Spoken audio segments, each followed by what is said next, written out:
मेरा नाम अनुभव है। मेरी उम्र 23 साल है। मैंने अभी-अभी अपनी ग्रेजुएशन पूरी की है और अब मैं प्रतियोगी परीक्षाओं की तैयारी कर रहा हूँ। मेरी ज़िंदगी इस वक्त किताबों, नोट्स और सपनों के बीच घूम रही है। मैं अपने बड़े भाई और भाभी के साथ रहता हूँ।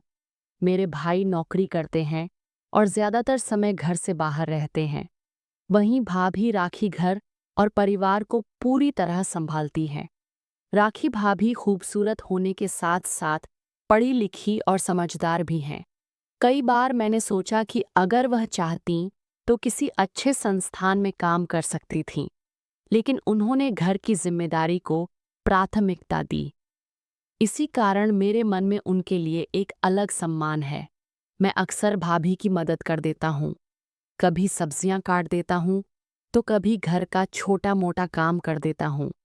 मुझे लगता है कि वह अकेले कितना काम करती होंगी और किसी ने उनके बारे में कभी सोचा भी नहीं। यही वजह है कि मेरे मन में उनके प्रति इज्जत और भी गहरी होती चली गई। उस दिन की बात मैं कभी नहीं भूल सकता। दोपहर का वक्त था। भाभी रसोई में खड़ी होकर खाना बना रही थीं। मैं भी अपनी किताब बंद करके वहां चला गया और रसोई में एक कोने में बैठ गया। मैंने देखा कि भाभी बड़ी तल्लीनता से सब्जी काट रही थीं।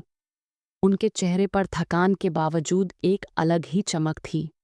मैंने धीरे से कहा, भाभी, आपको कभी दुख नहीं होता है क्या? भाभी ने चाकू रोककर मेरी तरफ देखा और बोली, किस बात का दुख अनुभव? मैंने संकोच से कहा, भाभी, आपने अपनी पढ़ाई की, सपने देखे होंगे, लेकिन शादी के बाद सब छोड़कर घर संभाल लिया। आपको कभी लगता नहीं कि आपने अपने सपनों को कुर्बान कर दिया? मेरी बात सुनकर उनके चेहरे का रंग बदल गया। वे थोड़ी देर चुप रहीं और फिर बोलीं, क्यों मुझे पुरानी बातें याद दिलाते हो? मैंने तुरंत गलती समझ ली। मैंने जल्दी से कहा, माफ़ कीजिए भाभी, अब मैं इस बारे में बात नहीं करूँगा। भाभी ने हल्की मुस्कान के साथ कहा, अच्छा चलो, कोई बात नहीं। अब ज़रा वो मिर्च का डिब्बा तो पकड़ाओ।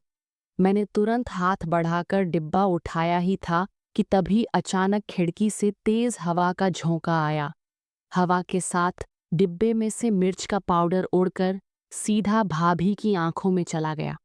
उन्होंने दर्द से आंखें बंद कर लीं और झटपट नल के पास जाकर आंखों पर पानी डालने लगीं।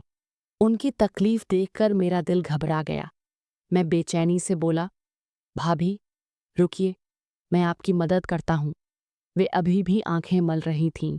मैंने पास जाकर कहा, आप स्थिर रहिए, मैं धीरे धीरे आपकी आंखों में फूंक मारता हूँ, शायद आराम मिले। उन्होंने आंखें थोड़ी सी खोलीं और सिर हिलाया। मैं पास जाकर हल्के हल्के फूंक मारने लगा। थोड़ी देर में उन्होंने आंखें खोलकर कहा, हाँ, अब थोड़ा अच्छा लग रहा है। मैं राहत की सांस ही ले रहा था कि अचानक पीछे से आवाज आई, ये क्या हो रहा है? मैंने मुड़कर देखा तो मेरे भाई दरवाजे पर खड़े थे। उनके चेहरे पर गुस्सा साफ झलक रहा था। उन्होंने हमें इस हालत में देखा और तुरंत गलतफहमी पाल ली। उन्होंने कठोर स्वर में कहा, मुझे पहले ही लग रहा था कि तुम दोनों के बीच कुछ न कुछ चल रहा है। मेरे पैरों तले जमीन खिसक गई।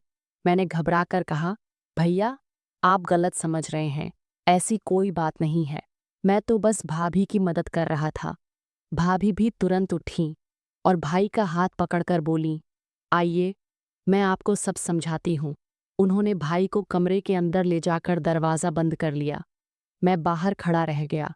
मन में डर और बेचैनी दोनों बढ़ती जा रही थीं।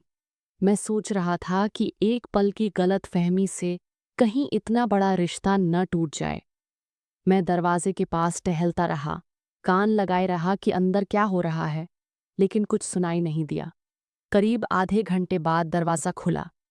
भाभी बाहर आईं और मेरे पास आकर बोली, अनुभव, चिंता मत करो, मैंने तुम्हारे भैया को सब कुछ समझा दिया है।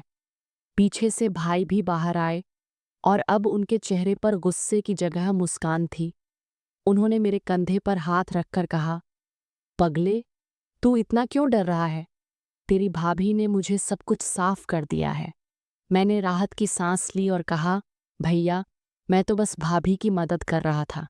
मगर आपने कुछ और ही सोच लिया। भाई ने हंसकर कहा, ठीक है, अब ज्यादा सोच मत, जा और मन लगाकर अपनी पढ़ाई कर। मैं वहां से निकल गया, लेकिन रास्ते भर यही सोचता रहा कि कभी कभी जिंदगी में एक छोटी सी गलती या गलत फहमी रिश्तों को तोड़ सकती है, लेकिन अगर भरोसा और संवाद बना रहे तो वही रिश्ते और मजबूत भी हो जाते हैं।